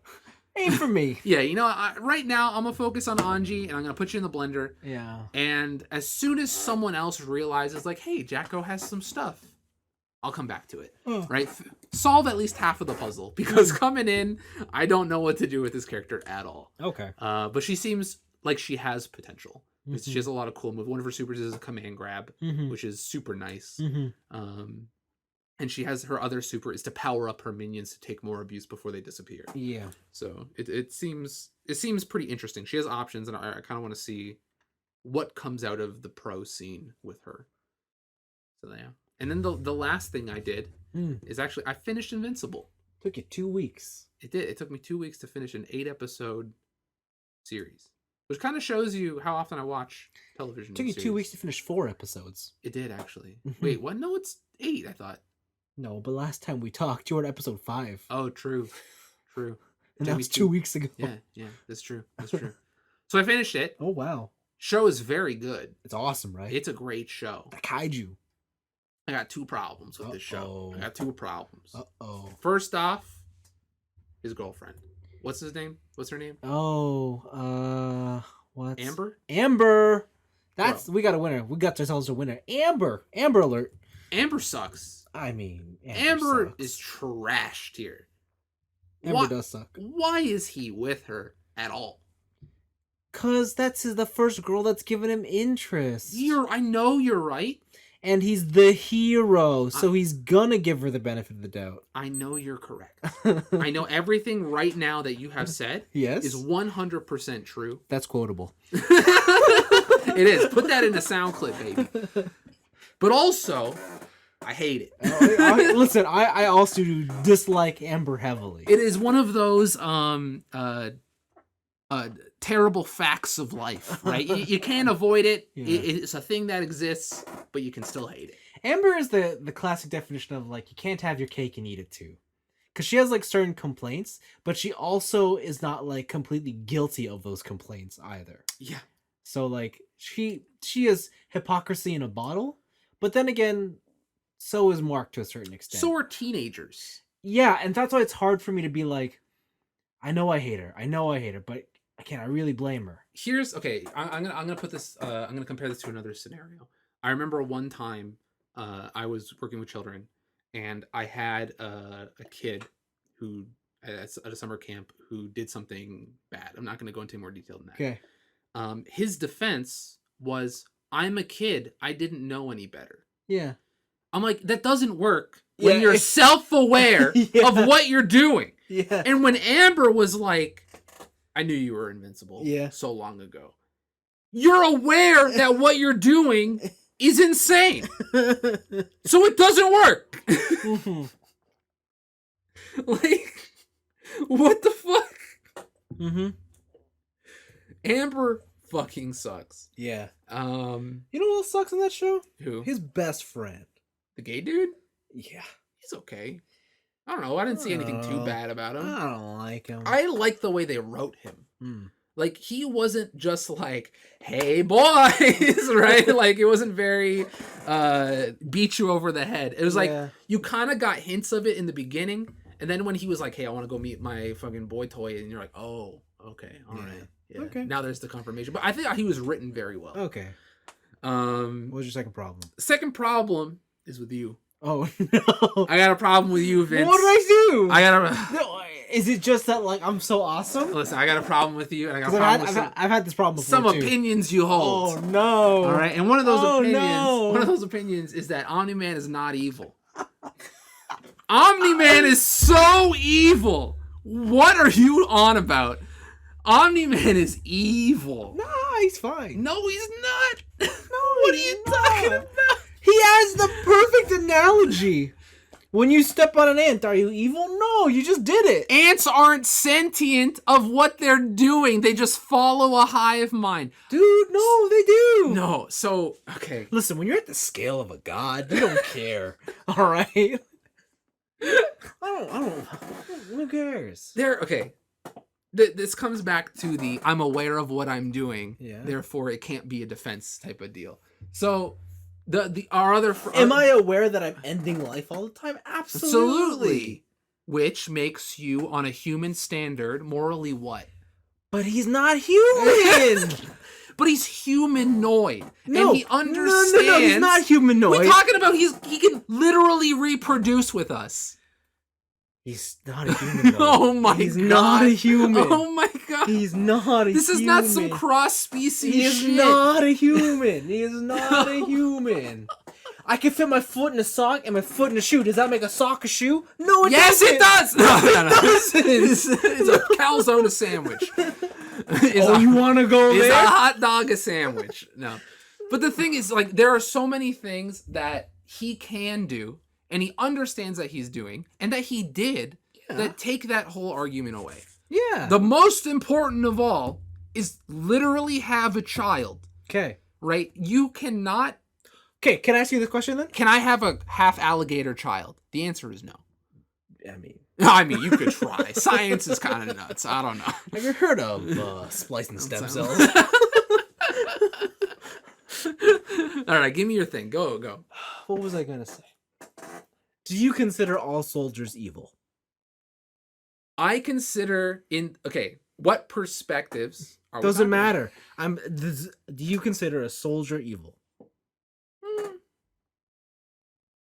I would have to, I guess, like, based on my thing, I would have to say yes. You have to say yes to complete this argument, right? No, but also I have to say yes because of my view on war. Okay. Right? I think war is a waste of everyone's time. It is obviously just a fight for resources, and war in and of itself is evil. Okay. So therefore, the instruments of war have to be evil. Okay. Do you think that mowing a lawn is evil? Grass is not it's not the same thing. No, it's not the grass you have to worry about. It's the things that live in the grass. Again, these things... Are you going to tell me? There are different levels to consciousness. So farmers are evil. What? Farmers. Of cows? Yeah. Yeah. We are evil for killing other people. Okay, fine. Wait, cows Or sorry, not people. Sorry, killing other animals to sedate our hunger. Like that's a morally evil act. It depends on it's. I'm not saying the question is that Omni-Man is bad, right? Omni-Man, right? He's doing evil things. But does it make sense from his perspective? Absolutely. Absolutely. But he's still evil. From whose perspective? From us, our perspective. No. From us, our perspective. Maybe if maybe if you're weak like that, for sure. But when you're on the god level like me, nah. Right? Even fucking Seth Rogen's character comes back. He's like, bro, there's a Viltrumite on your planet. Holy shit. Right? Yeah, but okay, like, come on. He's just a big, world-destroying parasite. Doesn't make him evil. Are the Krogans evil? Hell no. Right? So you think that mass what would they do? What's the word for when you can't have kids? Genocide. Not genocide. When infertile. Mass infertilization of the Krogans is not an evil act. Because what the Krogans were doing was totally okay. Yeah, they were doing everything. Oh my god, get out of here. Get out of here. No, you can't use that argument because the whole point of Mass Effect is to reverse that. Yeah, only after we fucking dominated them with the council's power of like, if you do that again, we have the technology to erase you from the planet. So that's an evil act. They used evil to take out evil. Both things are evil. It's not mutually exclusive. Listen, Omni-Man's Omni-Man. He's good, man. Listen, the thing that cemented the fact that he's evil is the fact that he didn't kill Mark. When he did not kill Mark at the end of that season, he knows what he's doing. Yeah. He understands the evilness inherently, morally, of what he is doing, what he did, and what his race is doing. And now that he has skin in the game, it affected him in that way. If this whole series ended and Omni-Man just broke Mark's neck, and he's like, time to make a new kid. Yeah. He is like, you know what? He's off his rocker, and that's his own planet's bullshit. But he knows he's evil. No, he's fine. He's fine. He's fine. Oh my god. I think it's more like Omni-Man. We all can't be perfect. Okay. Occasionally, we have our cause flaws. a little genocide. Yeah, we all have our flaws, but inherently is he evil? Nah, he's a soldier following orders. Soldiers are evil. No, they're not. Soldiers are not evil. War is evil. The instruments of war are evil. Soldiers are an instrument of war. Is it a war if the other side doesn't fight back? No, it's not. It's a massacre, which makes it even more evil. No, that's just called life. This guy did not watch. Like, he's been living on Earth for how long? Like a couple hundred years or whatever. Which in his eye is a blink of an eye. A blink of an eye. Dude couldn't watch Star Trek once. Like, bro didn't watch the Data trial at all. Yeah, because he's been through that. He's like, yeah, I've been here, done that. What's the point? I wrote this episode. Yeah, basically, I gave him the inspiration. Right? Like, that's the whole thing of, like, don't interfere with other life and that kind of shit. I don't think Omni-Man is evil. I think he's a soldier who follows orders. And that's it. I think that if you are a soldier and you fight for your country, even for the most noblest of causes, you have to understand that the actions you're taking are inherently evil. It depends. I don't know if they're inherently evil. No? Huh? Nothing? I just think they are. I don't know. Like, we've gone down to the base level of like where the morals stand. So I don't know how much lower to go. Yeah. So I was away, obviously. Yeah. I'm sure when you finished, you talked to Blake. I did, and you yelled at him. I went like, bro, what are you talking about? And I started throwing out concepts at him, and he literally said, "All right, this is getting way too heated for me. Yeah. Talk to Vince about it." Like, he just gave up. Right? Because I started throwing moral quandaries at him, and he's just like, "I'm not having any of this." No, I mean, like, at the end of the day, like, I still think that, from his perspective, because that's what it is. It's just perspective. It's another day in the life for him. Like, does it hurt us as humans? Absolutely. So from our perspective, totally he's evil. Yeah, and that's the only perspective you can really... No, because from his perspective, I don't, like, he's not there thinking, I'm evil. He's not evil. Even if I give you that. Yeah. from your perspective, Yeah. what do you have to gain, if anything? Like, say Omni-Man was real. What do you have to gain from understanding his point of view? What do you mean, like in the story? Or Yeah, do you like mean... in the story, like, okay, yeah, Omni-Man is evil. You know what? To him, all the murder was justified. You know, Yeah. he should just go. Yeah. Like, that's like what you think. Like, oh, we should just kind of just let him. You know. No. No. But you understand him more. Mhm. Like is he the villain of the story? Absolutely. You understand how evil he is. I don't know if he's evil. It's not that, but that's the thing. I don't consider him evil. Yeah. Like that is his side, and like you can say that ants are not ants are total sentient. It's all hive mind queen shit. It's just like, hey, bro, I sent you a pheromone to make a bridge. No. Just because some animal has a lower level of intellect and like they are limited in what their ability is, that doesn't mean they're not sentient. They can still make, like, when that ant sees that leaf, it can choose to either go to that leaf and cut and pick it up or go to another one. It chooses it based on the orders. When it sees my foot coming down on it, it's like, oh fuck you, evil bastard. Probably. Yeah, but what do I see? I'm like, whatever. I didn't even see. But that's also like a false equivalency, because he I knows what he's doing, and he and he has empathized with these people for thousands of years. So to even do that, still, even though to him it's like a blink of an eye, it's a year or whatever. Yeah. That's still, he's gained so much knowledge, right? Like, if I learned, like, I don't think personally, if I became a farmer, okay, and I became really close with pigs, I could kill the pigs that I have become close to. You don't think you could? You would have to leave some sort of space between emotional connection. It's the same reason people don't eat dogs. Well, let me tell you about China. Right? Let me tell you about Blaven. Oh god, that's so dark. Oh, he's not even here to defend himself. Come on. It's a kid. Right? Like, that's the reason people don't eat dogs and cats, because they've created this emotional bond between this animal, and they've just said arbitrarily that this animal is not food, it is companion. Yeah. Right? But even after having a wife, procreating, doing all that shit, he still is like, your mom is a pet, I'll just make another one of you. Yeah. You're a fucking loser. Like, that's an evil act. Is it evil? I would say so. Yeah, it's evil if he was another human, but he's not. It's You're applying our human perspectives on him. I'm applying it because he can adapt with us in such ways that even when I take that emotional step with animals, right? I can't marry a pig, fuck it, and have a half pig kid. I mean, can you? Have you tried? But yeah, you're right. You can't do that. But at the same time, he's a completely different species. And again, like, his ability to do that is probably, I don't know, like it's something within their species that they've been able to attain over time, in the same way that, like, so it's Superman and the Red Sun type of deal. Yeah. It's like they happen to, there's like an exact gene match halfway across the universe, but they can fly. Yeah. But like, so I wouldn't say it like that, because Superman's still like, I think he's closer to human than what a Viltrumite is, because they never state that, like, Kryptonians are like this, like, what do they say Viltrumites at? The flying humans that kill each other to make the ultimate species. No, but like this are Kryptonians around for like millennia at a time?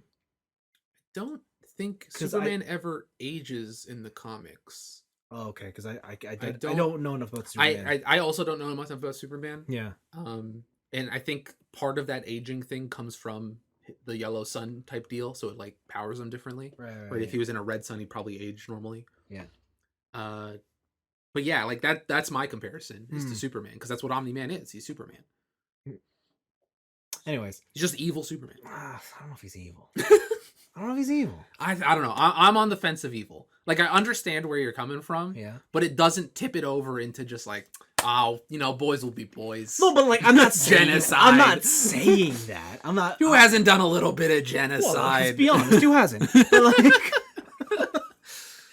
you have an ant farm, and then one day you're just like, how about they all just die? Check out this magnifying glass. Yeah. So like, I don't know.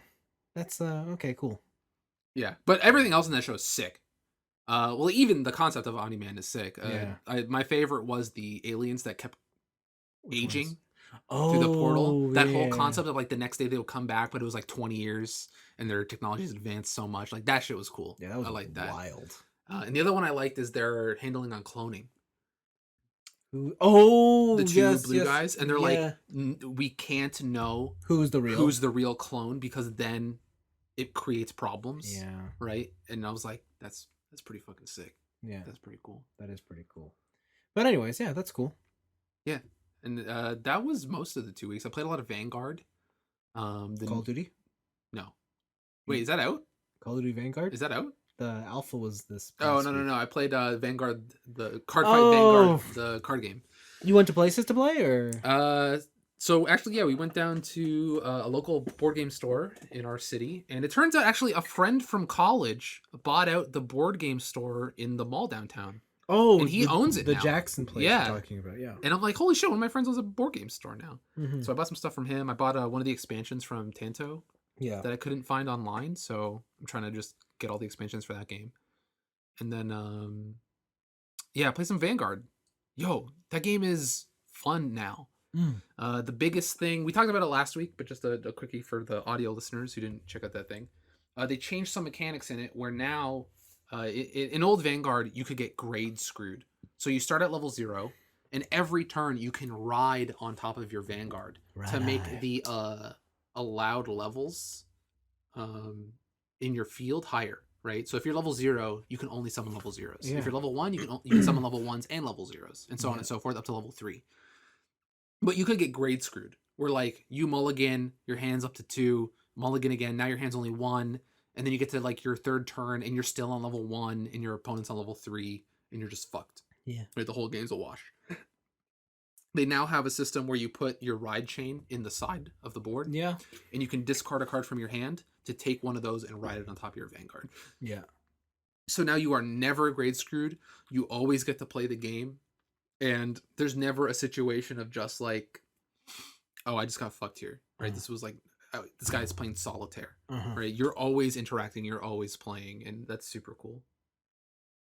I think they have improved the game significantly. Cool. And those starter decks are nuts. Cool. They're so cool. Cool. So yeah, recommend it. It's good. And I think it's like we said before, starter deck. For my 2 starter decks, I paid $7 total. I think around there. Yeah. And I got the football bros, and I got a horny jail, which is like some police ladies, and their whole gimmick is that they throw you in anime jail. Yeah. And then you have to pay to get your boys out. Yeah. So it's pretty cool. And then the more people you have, like I like to call it horny jail. Yes. The more people you have in horny jail, the more effects you get on your board. It's pretty cool. All right. So yeah, I don't know. Vanguard's really sick. Wicked. Card games. Card fight. Yeah. Vanguard. Nice. Vanguard. And that's been my 2 weeks. Unless you want to talk about Tarkov. No. There's nothing new in Tarkov. I've just been getting domed and doming people. It's pretty fun. Yeah. Good game. Like, I was away last week. Yeah. I was on vacation. Went a road trip, whatever. But every now and then I'd pop in our Discord. Yeah. Every time. Without fault. Anthony Felico. Tarkov. I'm like, Jesus Christ. Any time of day, too. Bro. And I'd be like, what am I for lunch? I'm waiting for my order. And I'm like, oh, what are the boys up to? Yeah. I just see Tarkov. I'm like, the consistency. Listen, it's like when, you know that meme where it's like, watching anime normally and it's a fight scene. Yeah. And it's like watching anime when your parents come in. Yeah. And it's like porn or whatever. This is that, but it's like every time you look at Discord, I'm playing Escape from Tarkov. Yeah. And I swear I'm not playing it that much. Right. I'm mostly playing it. I'm mostly playing it at night with some of my friends. And in the afternoons, I check my insurance from the day before to see if I get it back. That's what you do. But yeah, that game's still good. So much depth. Good. Good.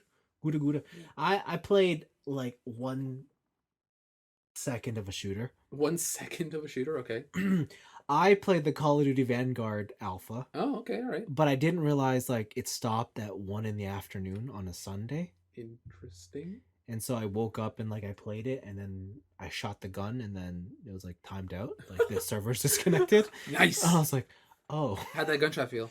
Wicked, because it has haptic feedback on the PS5. Nice. So That was the one thing I was like, oh shit, I missed playing a controller. It's Call of Duty. Yeah, I was like, huh. Oh well, whatever. Oh, did you hear about? That's the one Apex news I forgot to talk about. You took out tap strafing. Yeah. What's the point of being a movement shooter? You're gonna take out all your movement. Well, that's what happens when you add in crossplay. Fuck those controller kids. Suck my dick. Yeah, but it wasn't their decision to be part of the PC world. Yeah, you know what? When the worlds change, you have to evolve with the times. Exactly, so they're leveling the playing field. No. They have to buy a keyboard and mouse and hook it up to their console. But the Apex versions on the consoles don't support keyboard and mouse. Don't they? No. I thought they did. No. Because like there are games that do support that. No, you can support it, like you can plug it in, but it doesn't read the same DPI way like on a PC. Like it just acts like your analog stick. Yeah. But there's not the same fidelity. Just crank up the thing. Like you can't move as fast as like when you hop and you spin immediately. Yeah. You still can't do that. What? No. Should be able to do. They should just add that then. No, they can't do that. Right. They can't do that. Competitive Apex is about to get hella boring. I mean, yeah, like that's one of the things with crossplay, right? Like they have to keep it even. But then I do question, like, well, what about aim assist? Oh yeah, take that shit away. Give me aim assist. But then, like, I don't know if you remember Apex aim assist. It's not good. It's better than nothing. Okay. The way I aim, it's better than nothing. Okay, fair enough. Fair enough. Yeah, so that's that. So then I bought Battlefield 5. I saw that. Yeah. Battlefield 5 is a very good looking game. I heard it's good looking. I didn't hear good. It's I haven't played enough to tell you. Is it a video game? Hell yeah. All right. It's Battlefield. Like it's got all the stuff. It's a solid shooter. I don't know if it's a great, like, it's not one of the best Battlefields, but for $5, it's $5. $5 is $5, you know. And like it's got a booming player base, so it's there. It has a weird bug in it though, where every time I want to switch my key bindings, it crashes. Interesting. So, classic EA. So I don't know what to do there. So right now I'm just playing on default control scheme. Ooh, not inverted? On the keyboard mouse? Yeah. I don't play inverted on the mouse. All right. That's controller only. All right. Yeah, but no, it's cool. It's weird because like there's a lot of technical things about that game that just definitely seem like this is an intermediate step to the next one. Mm-hmm. Because like it supports like DX12 yep. and NVIDIA's DLSS and stuff, but it doesn't support it across the board. Oh. It's like if you have a specific card and you have a specific resolution, then you can use it. But if you're using something else, you're not allowed to use it. If you're using a series down, but it's still NVIDIA, fuck you. Yeah, it's weird. I hope they fix that for the next one. But yeah, I don't know. I tried to run it between max settings and lowest settings, and to be honest, there wasn't that much of a difference in terms of graphical fidelity. So I might just leave everything on low. Bro, that was the Battlefield 2 classic. Turn off all shadows and then just kill people trying to hide in shadows because they don't render for you. Yeah. Like there you go. So yeah, that was Battlefield 5. That was pretty neat. I came back. I'm still playing the Outer Worlds. Yep. I'm like 3/4 through that game. That game continues to be a delight in terms of just exploration and then the storytelling. Yeah. Did some pretty evil shit, but that's what can you expect? Right. I hope to be done it soon. By whose perspective is it evil, Vince? Oh, you're right. There is no evil people in that game. Ugh, come on. It's just those who want to gain. Shades of gray. The market is always right. The market is always right. So yeah, that was that. I got to the rich area. Ooh. And it looks a completely different game. Oh, nice. Like everyone's just decked out in gold. Marble. And shit. Yeah, kind of. Right. It's wicked. That's that. And then I've been playing more driving games, just doing that. So that's been fun. More F1. You got more times, more Assetto Corsa stuff? Have you picked like one? Have you like ranked your ones that like, okay, this is like the serious day game, this is like the casual day game? Oh yeah. If I just want to like play a racing game, then I Need for Speed Heat. No, I play F1. Okay. If I want to be serious, it's Assetto Corsa Competizione. Okay. And if I need to go something completely different, it's dirt. Oh really? No more iRacing? No. Oh okay. Yeah, no. I think like Assetto Corsa is the one where I'm like, this game is too fucking good. Like it's the Tarkov of racing games. Is what you're telling me. And you have to you definitely have to commit to it. Like you can't just keep bouncing between them. You do have to commit if you want to get good. It's the Tarkov of racing games. So Yeah, I mean it's been lots of fun. I just can't wait till my next wheel comes in. So we'll see. Mm. Then I finished all of Shaman King, the new one, Okay. or at least what's available on Netflix. So it's Yeah. 12 episodes. Yeah. Did you watch original Shaman King? I did. Do I remember anything from it? No, Not really. Here's what I'll tell you about Shaman King 2021. All right. This thing moves. It moves probably more than twice as fast as the original series. Nice. So if you remember, okay, That's probably the manga pace then. no, because they cut shit out. Oh, really? Like they just condense it and like, okay, how many episodes did it take? Like the comparison I'll give you was like, do you remember when Goku was running back from Snake Way Yeah. to the Vegeta Nappa fight? Yeah. And it took like 1 billion episodes. It was like 20 episodes. I swear to God. Shaman King has a similar instance in the 2001 series where Yo has to go into a cave and train for 7 days and 7 nights. Yeah. And I remember it taking like forever. Okay. And who knows, maybe it's like 5 episodes. It's half an episode here. Nice. Like the episode opens up, he's like, you gotta train. Okay, we gotta go find Yo. What's up, guys? I'm done training. And it's like what? Okay. Yeah, so like if you ever want to watch like your favorite shonen like Shaman King growing up, but you want to cut out all the slow pacing, that's what this is, and it's pretty cool. And it's like reanimated, like fights don't span episodes where it's like tune in next week where for the epic conclusion. It's not that, it's like no, it all happens here and now. Oh, nice. So it's fun. So it blasts through everything. Downsides to that is you lose a lot of like of the character development and all the fun stuff that like is occupied by your memories. Yeah. And it's like the same thing I didn't like about Sailor Moon Crystal versus Sailor Moon. Well, so that when I asked you about like, is it more manga pace? When I read the manga of Sailor Moon moves, and Sailor Moon Crystal follows the exact same pace of the manga. So I was wondering, like, maybe I should bust out my copies of Shaman King books and just like read them, see how it moves. Maybe because there's characters I really remember enjoying, and they don't quite get their due in this new one. Like it is definitely a Yo Asakura is the hero, and we're gonna follow his story. Pompadour Man, where's he? He's in there. Ryu, Wooden Sword Ryu. Hell yeah. Yeah, he's cool. Snowboard Kid in yet? Haro. Yeah. And my favorite. my favorite K-pop song. My favorite is Ren with Basson. You don't know who Basson is? No. Basically a Chinese warrior man. I was gonna make a hollow joke, but it passed. It's Haro. But it passed. It's gone. The one character they haven't introduced yet is Lyserg. So the Zoid? No, he's like a Sherlock Holmes wannabe. Okay. And his that kid. He has the pendulum. Yeah. Fuck that guy. What a loser. That's Blaven's favorite. What a loser. That kid sucks. I'm pretty sure that kid's he a girl Big too. Ben. Oh yeah. What a dork. That's a wicked attack. Fucking dumb character. But they introduced How, and I'm like, oh, How. How's awesome. How amazing is he? How is he's too amazing. He's pretty cool. Yo's twin. And isn't he just like fire guy? Like his spirit is the fire. What's your fire? What's your spirit there, guy? Fire. He's like, I have the grand spirit of fire. Oh, you just have like a raw element? Yeah. Yeah. He's like like one of the 4? Yeah, it's mine. That's the one. Yeah, so that was what a trip. I mean, there's a couple things in the show though. The logic in this show is absolutely absurd. Oh, I bet. And I just don't know if that's because it's like mid 2000s anime. Yeah, right? and it's like what?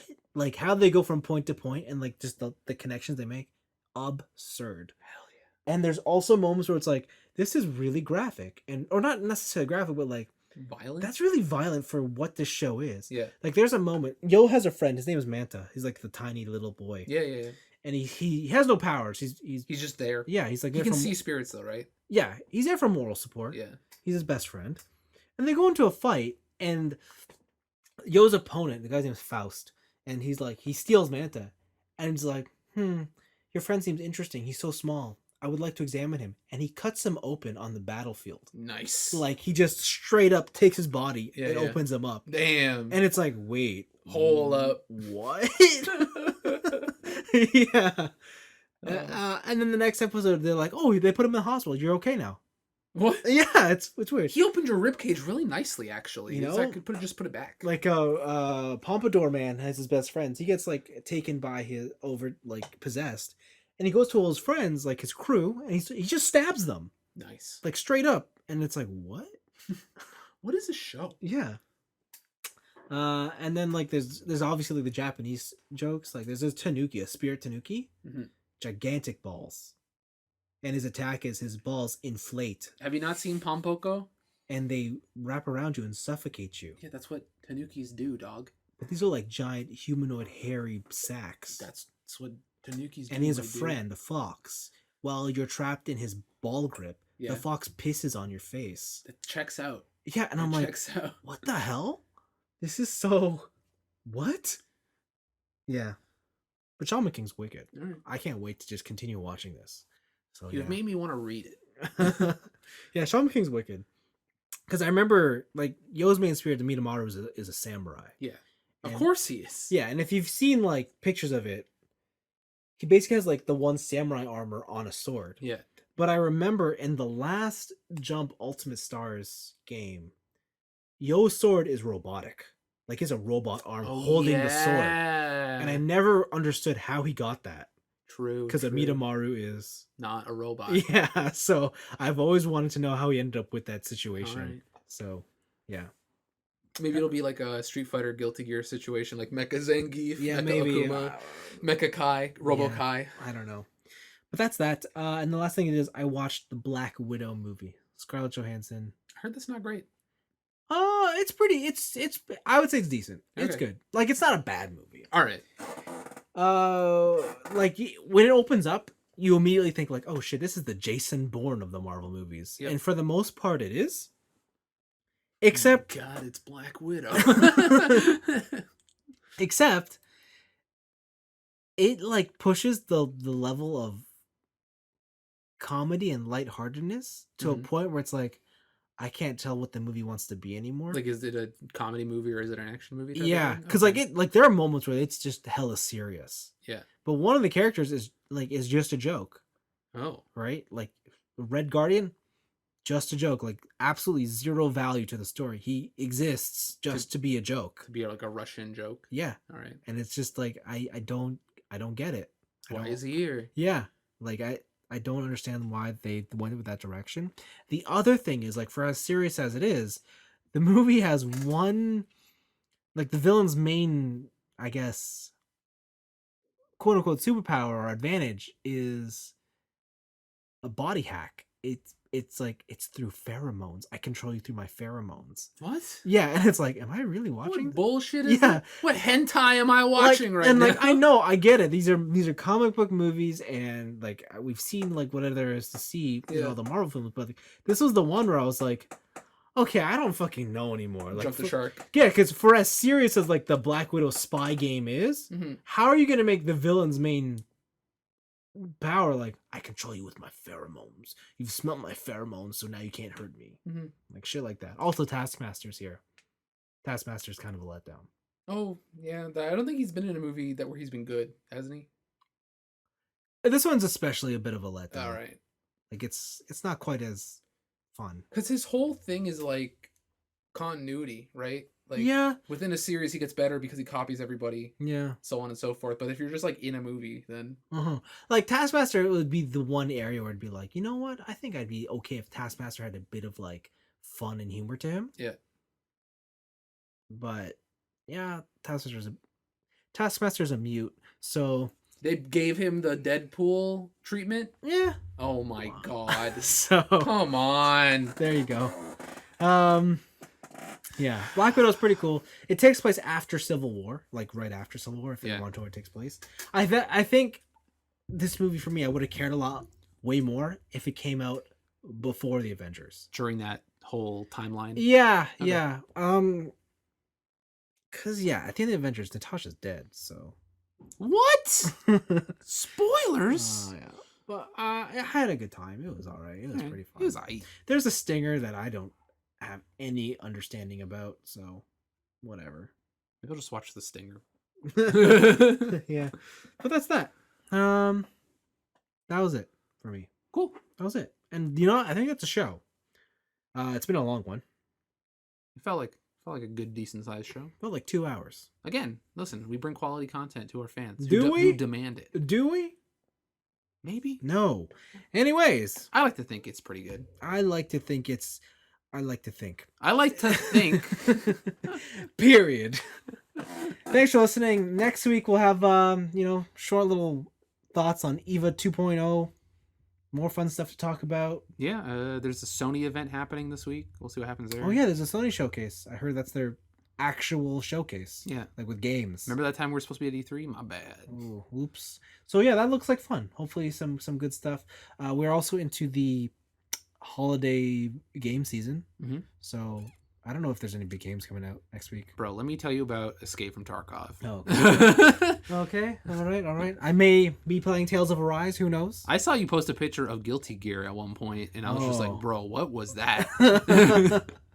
Yeah. So yeah, lots to look forward to. We're in that time of the year. Some cool movies are coming out. Yep. Shang-Chi's this weekend, so who knows? But yeah. Didn't we collectively agree that movie looks like shit?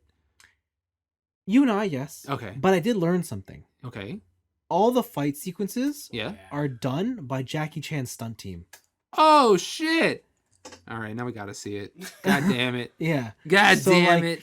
I still have zero faith that this is going to be a good movie. But or not good, but like... You got to support the Chancellor. Come on. Yeah. Or do you? Because he's kind of siding on the communist side right now. I don't know politics. So does that make him evil? Listeners, you decide. See you next week.